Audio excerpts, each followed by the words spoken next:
So I received an email from a friend this morning, and he's asking for advice, for help, for assistance. He says in the email, he says, Kevin, I know you're busy. I know you're still getting acclimated down in Florida after the move and after traveling this summer. I know that you're busy making YouTube channels, working on your channel, helping other people grow their channel.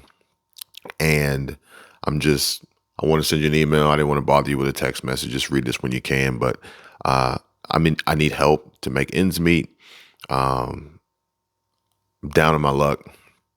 And this economy is really, really beating me up.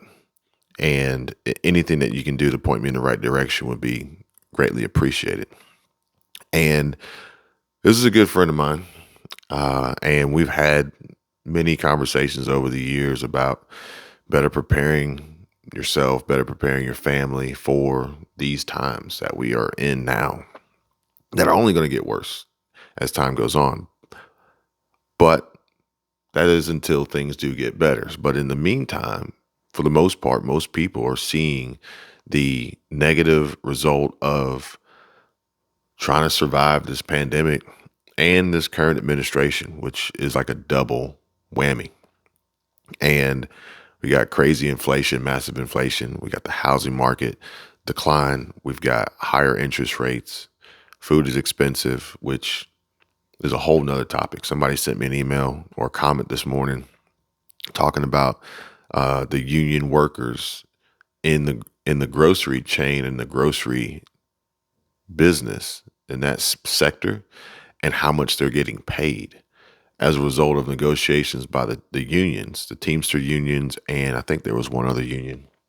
But the amount that they're getting paid is having a direct relationship to the price that we're seeing in the stores, which is unbelievable. Meanwhile, maybe farmers need a union because farmers are just getting passed over left and right, losing money, going out of business. Um, Barely making ends meet, trying to survive, and they're the ones that are actually making the food. And this is all jacked up. But at the same time, our government is pretty much only concerned with this Inflation Reduction Act, which has no intention of reducing inflation. So I guess it is just an act. But regardless, either way, um, he, my buddy, he actually in his email asked me, he sent me some pictures and kind of on the fence about this one. He offered up some personal protection, some two-way options that he was offering for sale that he wanted to present to me before he took them to a pawn shop or put them on Outdoor Trader Outdoor. I can't remember the website, but yeah, let me just start over from the beginning.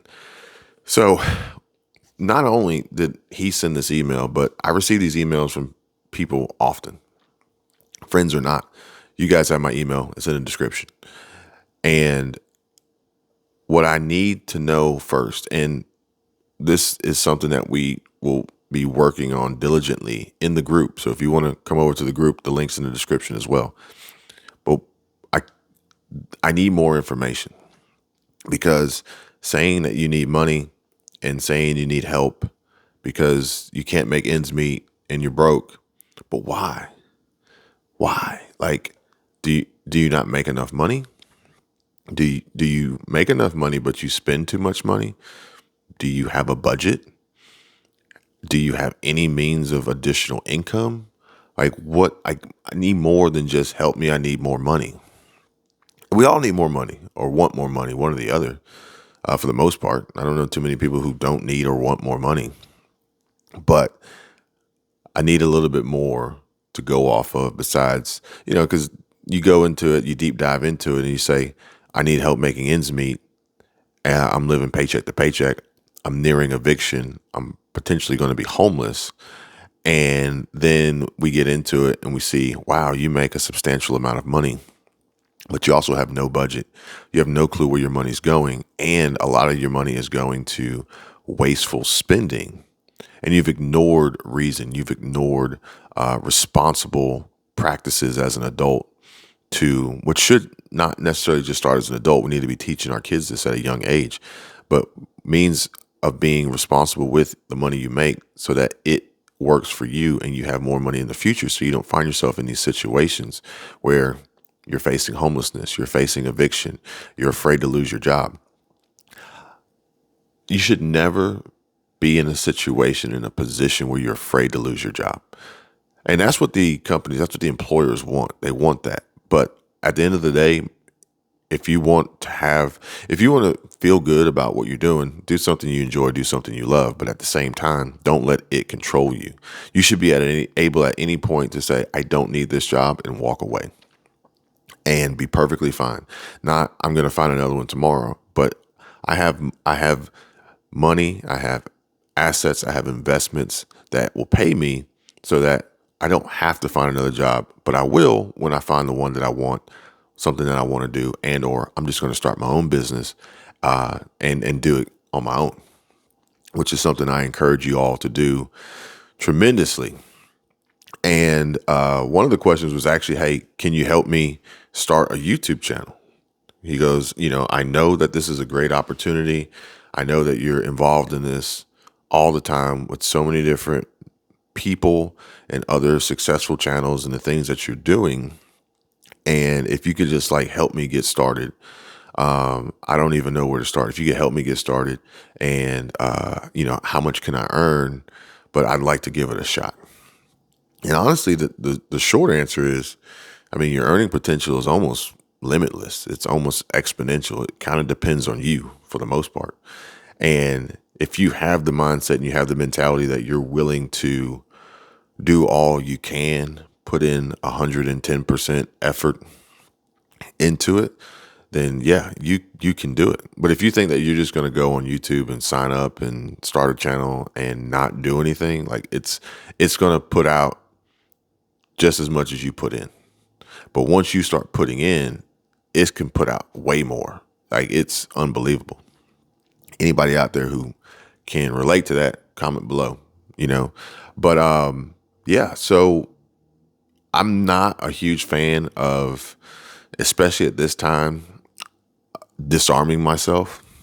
So if anybody's in that position, in that situation, they're looking at, how do I get money? Obviously there's a lot of different options out there that most people would frown upon.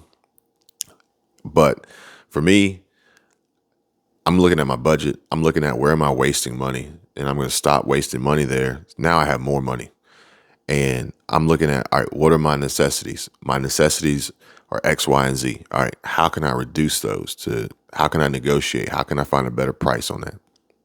Businesses do it all the time. We need to do it as consumers too.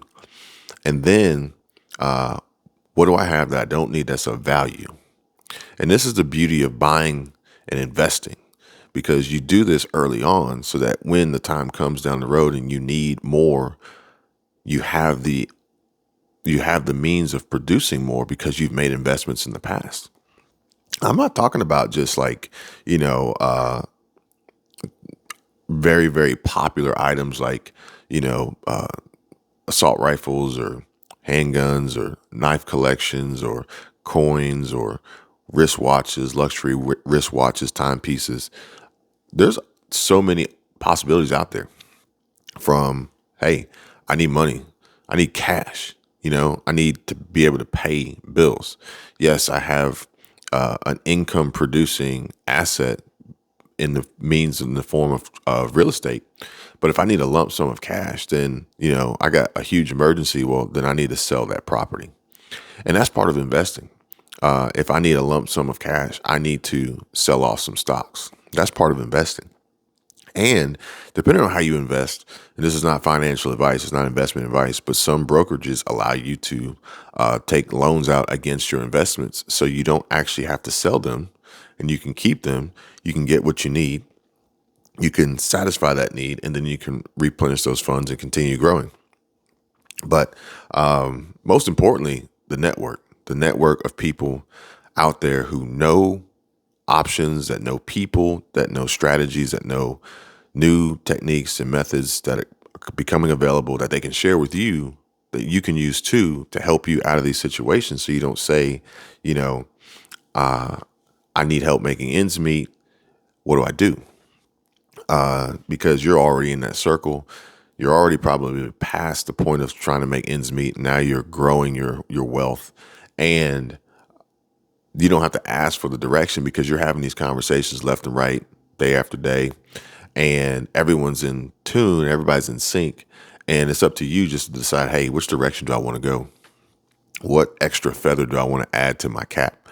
And continuously grow and put yourself and your family past the situation to the point of which saying, you know, we can't afford food, we can't afford to pay the electric bill, we can't afford to pay the water bill, we're behind on our rent, we're going to get kicked out, evicted, foreclosed on, we're going to have to live on the streets, we're going to be homeless living in our car. Avoid all that. Avoid all that now. You don't have to do it alone. Come on over. We'd love to have you. And if it's not with us, find somebody else. I put up a video 2 days ago. Change your circle. Change your circle to those who are not struggling so that you can be in the company of those and learn from them and put yourself in that same position so you're not struggling either. Because it's going to get tough. It's going to get tough. It's going to get tougher. A lot of emails, a lot of comments coming through about folks being laid off or people they know being laid off, hours being cut, bonuses being terminated, and just it's a perpetual cycle of a decline in the economy, in the market, in consumer confidence and employee confidence and employer confidence. A lot of businesses are on the brink of collapse, bankruptcy. And you can't just stand by and let this hit you in the face. And if you've been ignoring the signs all along and not preparing, it's still not too late. Sure, it would have been better if you would have been preparing long ago, but it's still not too late. But I got to reply to this email and let my buddy know I'm not interested in buying, his guns off of him. And I want him to keep them, but I want him to find ways to protect himself and his family financially so that he's not worried as a result of an employer reducing his income potentially down to zero. These employers have so much control over us all collectively, the royal us, right now, more so than ever. There was a time, I say us collectively because I'm not part of that because I don't work for anybody, but I only work for my company that I own. So, but there was a time during the height of the pandemic that it was the other way around, and the employees had the control. They had the control. They had the protections from the Biden administration. Or actually, it started with Trump, but then basically the government put protections in place that allowed for folks to stay home and shelter in place, and they had incentives for the companies to be able to pay these employees. Now, whether or not you actually saw that, if your company that you work for received the Paycheck Protection Program, the PPP, and they use it to pay you, that's a whole nother story. But the employees, for the most part, were told to stay home unless they were essential, and their jobs were safe. They didn't have to pay rent. They could stop paying their mortgage. And then it was coming like to the point of which, hey, the employers, they want you to come back, but the employers are saying we don't have to. And the employees had the upper hand. They had the leverage. But now it's kind of the tables are turning, and yeah, it's a different world today. And the companies, I think they're making up for lost time. But the sad part was during this whole thing, the essential employees really, they didn't get much leverage because they were essential. They still had to go to work. This is our first responders, and now they kind of got if you're cool with the jab, you're cool with the jab. But some of them kind of got, it's kind of like their efforts didn't even matter because after it's all said and done, they're like, oh, well, if you want to keep your job, you better do this, take this, and boost it up. But either way, that's a whole nother topic, a whole nother story. But if you yourself are in a similar situation, like this email that I've received, whether you sent me one like it, whether you planned on sending one, whether you're thinking it and you're saying to yourself, I need help. I can't make ends meet. What do I do? I'm going to put all that together in the group. So if you guys want to join, come on over. And I want to isolate it there because it's going to be specifically focused and funneled, like sighted in for the people that's what they want. And we can have these dialogues and discussions back and forth and private live streams and direct communication and help you get yourself to a better position, help you prepare your family for SHTF in a way that when it occurs when it occurs to a point at which it would typically hurt most people, you can recognize it and realize it, but you're okay, you're safe, you're good. You've done what you needed to do to be prepared for that. And that's what it's all about. So I'm going to respond to this email and get back to him with a few ideas. Maybe he'll join the group, and that would be cool because we can have just another like-minded individual in there, all working together to achieve similar goals together, which that's what happens. We all start working together towards a unified front of success. And then success breeds success. So if I find additional means of success, I'm going to share that with you guys and vice versa. And it just keeps growing, just keeps growing. I've seen this over like the past, oh man, I had to say I've seen this over like the past 20 years that I can honestly say that success breeds success. And it has allowed me to be in the position that I'm in today, fortunately, to be able to help whoever out there is watching who's interested and not be bound by an employer, not be bound by W-2, not be bound by a job. You know, speaking of which, I had plans this morning to go and meet a friend, and the weather's actually nice today. It was raining for like the last week, and we were actually going to go out and take the boat out, spend some time on the water.